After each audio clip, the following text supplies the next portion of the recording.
انتہائی پست گناہوں میں ہو اور مطلع کی بلندیوں پر ہو، ایک قدم سے جو ہے اس کا راستہ ساتھ ساتھ چلتا ہے. اس لیے کہتے ہیں یہ زندگی کا دین ہے، زندگی کے ساتھ ساتھ چلتا ہے. اور گمراہ کن اس راہ میں آنا کوئی دقت کی بات نہیں ہے. یہ شخص جو گمراہ ہو گیا یا دین فراموش کر گیا، اس کو آپ محبت سے لاؤ، اس کو توبہ کی عبادت سکھاؤ. اور یہ تب ہوگا کہ آپ ایمفیسائز کرو بچوں پر کہ دیکھو یہ زندگی جو ہے نا، یہ زندگی جو ہماری 3 ڈائمینشنل ورلڈ ہے نا، یہ عارضی ہے. جب تک اس کا عارضی پن نہیں نازل ہوگا بچوں پر، یہ کبھی بھی مطلب وہ دین قبول کریں گے. اس کی ہوئی رابطے پہ آپ یقین دلاؤ کہ ہمارا یہاں کا عمل جواب دہ ہے کسی اور جگہ پر. پر یہ جو دنیا ہے نا جس میں ہم رہ رہے ہیں، یہ 50 سال کی دنیا ہے. آرام سے پہلے اس میں لوگ رہ کے چلے گئے اور بے شمار لوگ آ کے رہ کے چلے گئے. تو مدعا یہ ہے کہ بہت سارے واقعات ایسے ہیں جس میں یہ میٹر نہیں کرتا پاکستان ہے پاکستان نہیں ہے، اللہ کے کام ہے. ہاں، آپ کا جواب دہ ہونا ہر وقت میٹر کرتا. آپ اپنے ہونے والے حالات میں اپنے آپ کو اللہ کے سامنے جواب دہ بناؤ، اور بچوں کو ضرور بتاؤ کہ ہم یہاں پر نہیں ٹھہر سکتے. سمجھاؤ کسی طریقے سے کیونکہ بچوں یہ چیز ہم بنا رہے ہیں، یہ اتنی دیر کے لیے ہم بنا رہے ہیں، اس کے بعد اس چیز کی عبادت ختم ہو جاتی ہے تاکہ بچے گھبرا نہ جائیں. یہ سارے واقعات انہیں سمجھاؤ کہ یہ جو ہے نا، یہ واقعہ کون ہو گیا، ابا حضور کہاں چلے گئے، یہ واقعہ ہے، اس کو مزار کہتے ہیں، اس کو قبرستان کہتے ہیں. ڈراؤ نہ زیادہ تاکہ زندگی تو چھوڑ جائے، لیکن ان کو سمجھاؤ کہ زندگی اتنی نہ گزارو کہ موت بھول جاؤ، اور موت کو اتنا یاد نہ رکھو کہ زندگی بھول جاؤ. یہ محنت رکھو تاکہ اس لیے کہ موت پہ کچھ خرچ چاہیے تمہیں، اور خرچ اتنا نہ کرو کہ پھر تمہیں محتاجی پیدا ہو جائے. کچھ نہ کچھ کرو. پہلے بتاؤ کہ ہماری زندگی جو ہے ہمارے بنانے والا کوئی ہے، ہم خود آج خود نہیں بن گئے، کوئی بنانے والا ہے، وہ ہم سے کوئی طرز عمل کی توقع کر رہا ہے اور ہم اس کے آگے جواب دہ ہیں. یہ بات آپ ضرور، چھوٹی موٹی باتیں ہیں، بار بار سمجھاؤ پھر بھی نازل نہیں ہوگی بات. اگر بچوں کو یہ بات سمجھ آ جائے کہ ہمارا آج کا عمل کل کو جواب دہ ہوگا تو شاید بچے ٹھیک ہو جائے. بچوں کو سمجھاؤ کہ کامیابی جو ہے نا، یہ کوئی چیز نہیں ہے کہ ہم کامیاب ہو گئے ہیں اپنے مقصد میں. نہ، مقصد برا ہو تو کامیابی سے توبہ کرنی چاہیے. خالی کامیابی کوئی چیز نہیں ہے. کس کی کامیابی؟ اگر آپ بزرگ کے دروازے پہ کھڑے ہو جانے کبھی اتفاق سے، آنے جانے والے کو انٹرویو کرو قلم دبات لے کے، اگر آپ کون ہے، کہنا میں کامیاب، جو میں نے کام چاہا وہ ہو گیا، تھا گناہ، کامیاب گناہ، کامیاب گناہ. اور جدھر جانے والا ہر کام ناکام، کوئی بات ہماری کامیاب نہ ہوئی ہے. اور نیکی، یعنی جو بندی کامیاب نہ ہوتی ہے، نیکی بڑی ہے. آپ آج تو بندی کا مزاج نکل جائے، اس کی ناکامی ہی بہتر ہے. اب آدم میں رہنا، اولاد کو یہ بات سمجھاؤ کہ مقصد برا ہو تو کامیابی سے توبہ کرنی چاہیے. کامیابی جو ہے نا، یہ ایک قسم کا حجاب ہے کہ ہم اللہ تعالیٰ اس کا نام ہے جس ذات نے ہمیں یہاں پر بھیجا، اور ہم سے پہلے ایک قسم ایک پیغمبر ہے صلی اللہ علیہ وسلم، اور آپ کی ہم امت ہے، اور آپ نے ہمارے لیے یہ راستہ تجویز فرما دیا، ہم اس راستے پر چلنے والے ہیں. یہ ہمارے لیے بہتر بات ہے. ہم اپنی گائیڈنس جو ہے قرآن کریم سے سیکھ کرتے ہیں. بچوں کو بتاؤ، بچوں کو یہ بتاؤ کہ ہم پیسہ کما سکتے ہیں، لیکن وہ ناجائز ہے، ہم وہاں نہیں کماتے، ہم اس کو جائز طریقے سے کماتے ہیں. کہ کمائی میں جائز اور ناجائز ہوتا ہے، خرچ میں تو کم ہی ہوتا ہے. بچوں کو یہ بتاؤ حلال کیا ہے، حرام کیا ہے. موٹی موٹی باتیں سمجھا دو بچوں کو، بچے مقبول ہو گئے. تو زندگی موت سمجھا دو، حلال حرام سمجھا دو، کامیابی نیک برا مقصد سمجھا دو، بس بچے کامیاب ہو گئے. عبادت تو کرتے تھے بزرگ چلے گئے، ہمارے والدین تھے، ہمیں عبادت کا تو نہیں پتہ زیادہ. لیکن بات ہے کہ تیرا نام یاد ہے ہمیں، تو اگر ہمارے عمل سے ناراض ہے تو تم معافی کر دے. درود پڑھنے والے کا حساب ہی نہیں ہوتا. اللہ خود حکم ہے کہ یہ کیسے ہو سکتا ہے کہ میں ان پر عذاب ڈالوں اور آپ ان میں ہو. ادھر سے اللہ درود پڑھیے اپنے حبیب صلی اللہ علیہ وسلم پر، ادھر سے اپنے حبیب کو چاہنے والوں پر عذاب ہو سکتا ہے. آپ سوچو ادھر عام دنیاوی محبوب میں بھی نہیں ہوتا کہ آپ کے محبوب کی تعریف کرنے والا تو آپ اس کو مٹھائی چائے ملاتے ہی ہوتا. تو اللہ تعالیٰ کے محبوب کی آپ تعریف کرو درود بھیجو تو پھر اللہ تعالیٰ کچھ ہی ہوتا ہے. تو ایک عذاب ثواب سے بچنے کا آسان طریقہ کیا ہے؟ درود پڑھو. اور طریقہ کیا ہے؟ استغفار پڑھو. اور طریقہ کیا ہے؟ پیسوں کو زیادہ گننے کی کوشش نہ کیا کرو. اللہ کے عذاب سے بچنے کا طریقہ ہے بدی کا موقع ہو اور بدی چھوڑ جاؤ, یہ بڑی نیکی ہے. چلو اتنی آواز مال کریں. قال معاذ اللہ. حضرت یوسف علیہ السلام کی تمام زندگی اللہ تعالیٰ بیان فرماتا ہے. ساری زندگی میں نیکی کا مقام ایک ہی بیان فرمایا اللہ نے, باقی تو حسن کے مقام ہے نا. آپ کو آتا ہے کہ وہ انگلی کاٹ دینا یہ کاٹ دینا تو حسن کے مقام ہے, اور واقعات کے مقام ہے, کنویں میں جانا. نیکی کا مقام نہیں بتایا اللہ تعالیٰ نے. بڑا مطلب یہاں نیکی کا مقام بتایا. آج جب ایسا واقعہ ہوا, کو ٹیمپٹیشن ہوئی ہے تو ان کے منہ سے نکلا قال معاذ اللہ, کہ میں اللہ سے ڈرتا ہوں.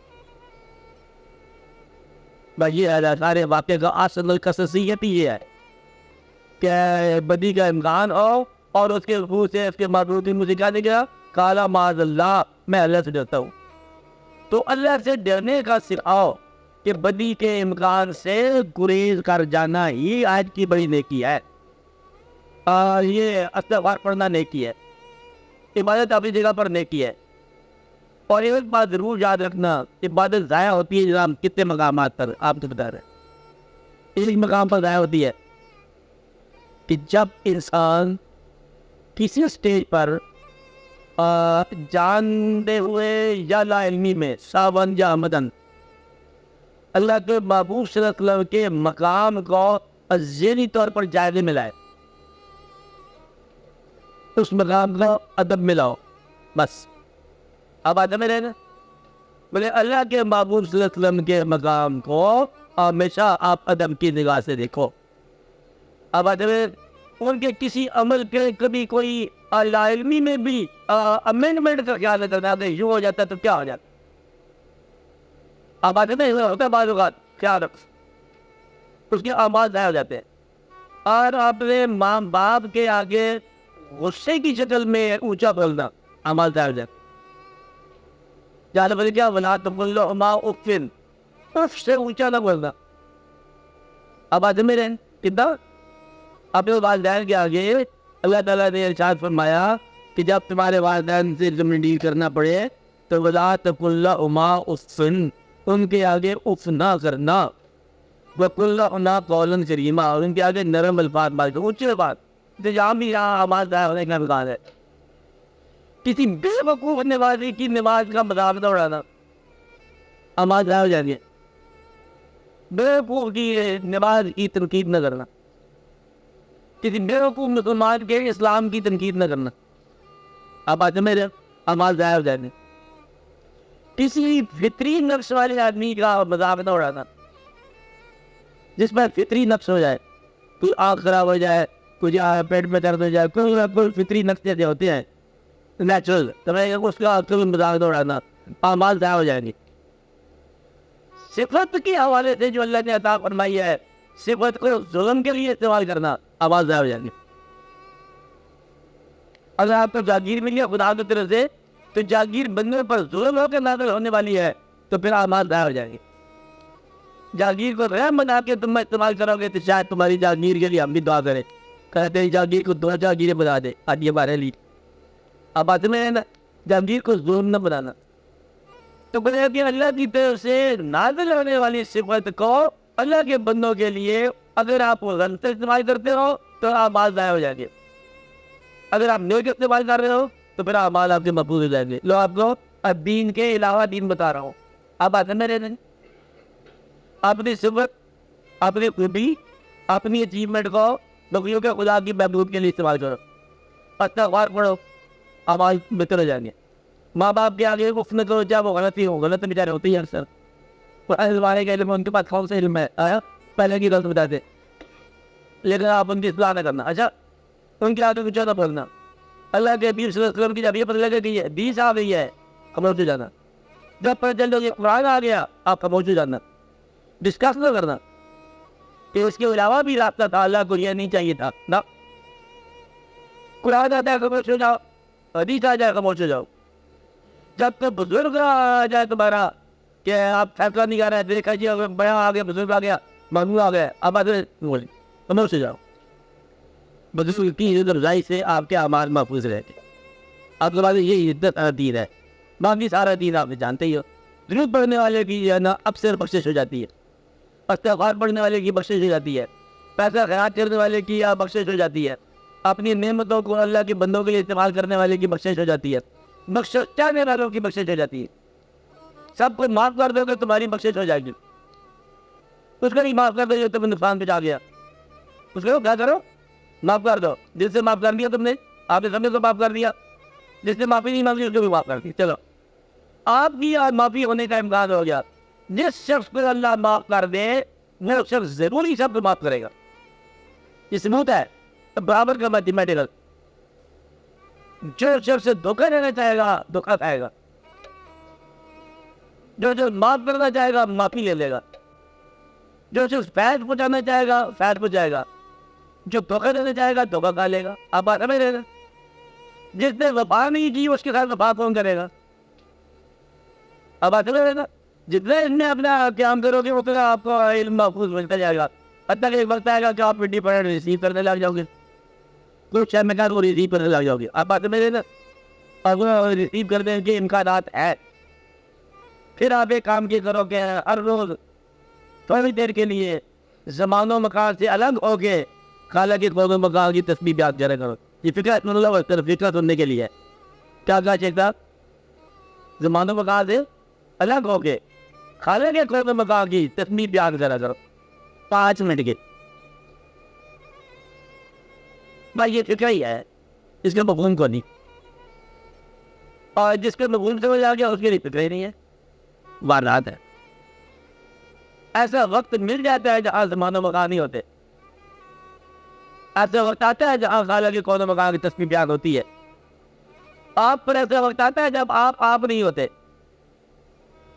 اس لیے آپ اپنا بات کر چکے ہیں میرے ساتھ کہ آپ پر ایسا وقت آ جائے کہ جب آپ نہ ہو. آپ آتے میں رہے نا.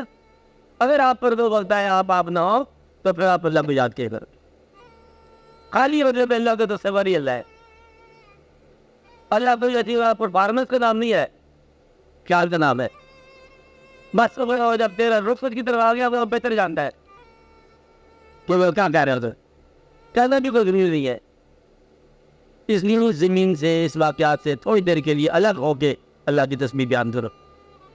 تسبیح یہی ہے کہ آپ دنیا کے خیال سے الگ ہو جائے، آزاد ہو جاؤ. چھوڑ دو اپنے خیالات.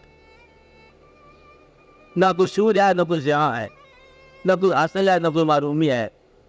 سچ پوچھے تو نہ کوئی اپنا ہے نہ کوئی بیگانہ ہے. اپنا بھی اپنا نہیں ہے، بیگانہ بھی بیگانہ نہیں ہے. تو ایسا اپنا نہیں ہے جو اپنی جگہ پر جو مرنے کو تیار ہو جائے. اپنے اعمال نامے آپ ہی لے کے جاؤ گے. باقی سارے کے سارا پروڈکشن ہے، ساتھ ہے، واقعہ ہے، تو آپ کا ساتھ نہیں آتا. بلاتا ہے ذرا واضح وزر اخرى.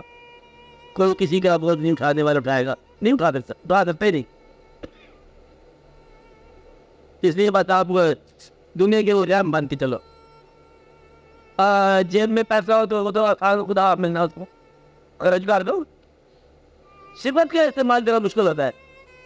اس ذہن کو کیسے استعمال کرو گے، دل کو کیسے استعمال کرو گے. لوگوں کی خاطر تو بھی کرنے والے کرتے. 20 ملی کا کام بھی ہے. 20 ملی کا کام کرنا ہی اللہ ہے. اب آتے میرے بس نمائش سے بچیں. اب آتے میرے آپ ماں باپ فون سے بھی کام ہو. اپنے بچوں کو اپنی دعاؤں کے سہارے دور بٹھایا کرو. آپ کے اندر اگر دعا ہے اللہ پہ ایک ہی ہے. دعا کا تعلق جو ہے نا اسی اللہ کے ساتھ جہاں بھی یا رب العالمین محفوظ رکھ. اے چاند روشنی پہنچا. کیا کہا میں نے؟ اے پنجاب کے چاند، ہندوستان والوں کو روشنی پہنچائے گا. جائے گا ایک ہی چاند ہے غالباً، ایک ہی چاند ہے. اندازہ لگاؤ. اللہ بھی ہے.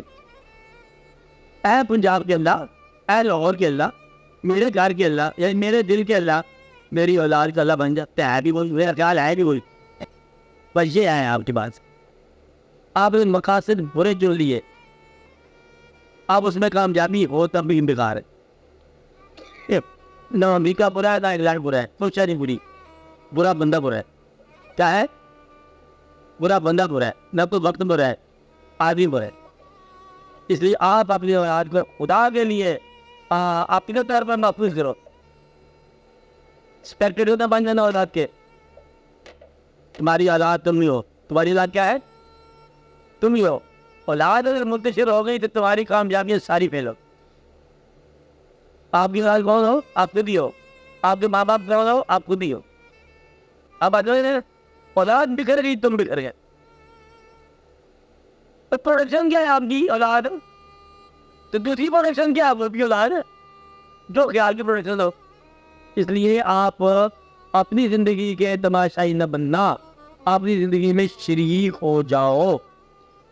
چلا بات سمجھ آ رہی ہے آپ کو؟ دعا کرو اللہ تعالیٰ کو. کتنا اتنا بڑا اللہ ہے نا، وہ اس سے تو بڑا ہے، اسے تو پتہ ہی نہیں اس سے بڑا کوئی نہیں ہے. ایک بات اور بتاؤ کہ انسانی زندگی کے لیے آپ شرک نہیں کہتے بار بار شرک نہ کرو، شرک نہ کرو. شرک نہیں ہوتا، شرک تو ہوتا ہی کوئی نا.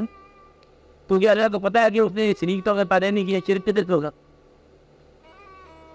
جو پیدا ہوا اگر شریک ہو نہیں سکتا، اور جو پیدا نہیں ہوا تو پھر وہ ہے کوئی نہیں اللہ کے علاوہ.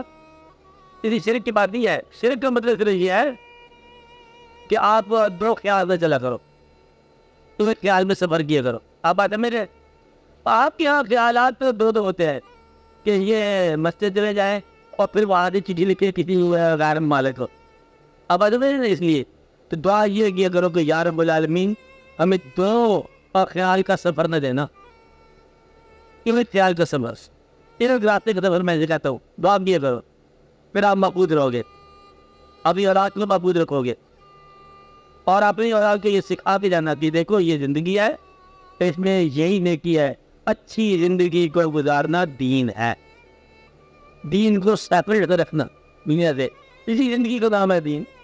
اب بات ہے میرے، دین کوئی لفظ چیز نہیں ہے کہ خالی دین ہو جائے. اچھی زندگی گزارنا، اچھے حالات گزارنا. اور آپ کا اپنا ہی سارا نام ہے اللہ. آپ کا اپنا نام وہ کہتے اور تیرے اندر ماننے والے شعبہ کوئی تو اللہ نظر جائے گا. آپ میں دل ہی نہیں ہے تو اللہ کے کیا مانو گے؟ تو دل ہے تو اللہ ہے نا. آپ بات میرے جو میرے پیشانی ہے تو سجدہ ہے نا. سجدہ کرو گے پیشانی کے ساتھ، گویا کہ پیشانی سجدہ برابر ہو گیا. اب تو تھوڑی دیر کے لیے پیشانی کوئی سجدہ کا کہہ لو، پہل قریب آ گیا اللہ. دل مانے تو اللہ ہے تو دل کو ہی کہہ لو اللہ. کعبے سے بہتر پدارا کعبہ یا کہ دل بہتر. اب بات میرے یہ کون دین والے کہہ رہے ہیں پدار کعبہ سے بہتر ہے کہ دل. تو مطلب کیا ہوا کہ دل کا نام اللہ کہہ دو نا تھوڑی دیر کا بغیر. مطلب یہ ہے کہ آپ نے ماننے والے کو اللہ کر، تیرے ماننے سے اللہ ہے. اللہ کیا ہے؟ پھر تیرے یقین کا نام ہے. یقین میں دو چیزوں پر آپ کو یقین آ گیا، اللہ پر بھی یقین ہے اور زندگی سے مرتب ہونے والی بھی آپ کو یقین ہے. بھائی یہاں شرک پیدا ہو گیا. نظام زندگی آپ ادھر سے لینا چاہتے ہو جس کو آپ ترقی کر رہے ہو، تو یہ آپ کے لیے دقت پیدا ہوگی. اس کو کی ریزال کر لو کہ طرز حیات بنا لو جو آپ کے دین کے مطابق ہو. اس میں ترقی جتنی مرضی کر لو. سب کو رکھو اپنی انڈسٹری کو، اپنی تعمیر کو سب نہ ہونے دو. اور ان لوگوں کو مسلمان نہ کہو جو اسلام کی راہ میں انتشار ہے چاہے دین کے حوالے سے ہو. یہ مشکل فکر ہے. وہ لوگ جو اتنا اسلام کا پروفیس کرتے ہیں کہ اسلام کے راہ پر رکاوٹ بن گئے، ان سے بچو. گویا کہ اسلام کی راہ میں اسلام ہی کے حوالے سے اسلام کا نام لے کر کچھ اسلام نواز لوگ روک رہے ہیں اسلام کے خبر کو. یہ جھوٹ ہے. مسجد کے اندر نمازیوں کو نماز کی دعوت دینے والے مسجد میں آنے سے نمازیوں کو روک رہے ہیں. آپ آتے میرے نہیں تو آپ کی کیا نمازیوں کو نماز کی دعوت دینے والا مسجد کے اندر جو مولوی ہے وہی نمازیوں کو مسجد میں آنے سے روک رہا ہے. اپنے بزرگوں کے آستانے پر بیٹھے ہوئے بزرگوں کی ذبح کیے ہوئے مریدوں کی کمائی کھا رہے ہیں اور بزرگوں کی تعلیم کو ضبط کر کے ایک غلط قسم کی تعلیم دے رہے ہیں. طریقت کی راہ میں صاحبان طریقت رکاوٹ ہے. آپ میری بات ہے میرے, یعنی کہ طریقت کی راہ میں مشائخ کرام رکاوٹ بن گئے. اللہ ان پر بھی رحم فرمائے. آپ آتے میرے, ان کی راہ میں آپ بچے اسکول کالج بھیجیے اور استاد ان کی راہ میں رکاوٹ ہیں. اللہ ان پر اپنا رحم فرمائے. وہ استاد جو بچوں کو تعلیم کے شوق سے بیزار کر رہے ہیں, گویا کہ ہر پیشہ اپنی پروفیسڈ قسم کی ڈکلیئر قسم کی حقیقت کے علاوہ کام کر رہے ہیں. ان کو کون روک رہا ہے؟ علم دینے والے اساتذہ. اسی طرح دین کو روک رہے ہیں, اسی طرح مسجد کے نظام کو روک رہے ہیں, اسی طرح خانقاہ کے نظام کو روک رہے ہیں, اسی طرح اللہ حاضر کیا جو جس کا دعوے دار ہے اسی کا چور ہے. آپ میری بات سمجھیے. اب آپ کا کام یہ ہے کہ اتنے لوگوں کا خدا کے لیے آپ 2-4 آدمی تو ٹھیک ہو جاؤ کہ آپ کم سے کم اب ملاوٹ کریں. ہم لوگ کیا کہیں, ملاوٹ کم کر دیں. چلو بہار کی ملاوٹ تھی, کم سے کم کام کر دیں. اب یہ اعلان ہوگا ٹھیک کیا ہوگا. ایک تو ہم اپنی ایفیلیشن کام کرتے ہیں تو ہم لوگ اس میں ملاوٹ کام کر دیتے ہیں. جو جی کیا خیال ہے آپ کا؟ گھر میں رہنے والے آدمی جانتے ہیں اس بات کو کہ جن لوگوں سے خوشی ملی ان لوگوں سے کام ملا. تو ایجنسی دیکھو, ایجنسی ہے, جس سے خوشی مل رہی ہے اسی سے کام مل رہا ہے. اب ذرا دھیان کرو, خیال کرو. ایسا ممکن نہیں ہو گئی جہاں سے جس کیفیت سے آپ کی اندر گمراہی پیدا ہو گئی ہے وہی کیفیت کہیں توبہ کی نہ ہو. آپ آتے میرے نہیں, جس حالت میں آپ کو خوشی ملی ہے اسی حالت میں آپ کو غم ملا. جن مقام پر آپ فراق میں گزرے ہیں وہی مثال کے زمانے ہیں. نہیں بات بجائی.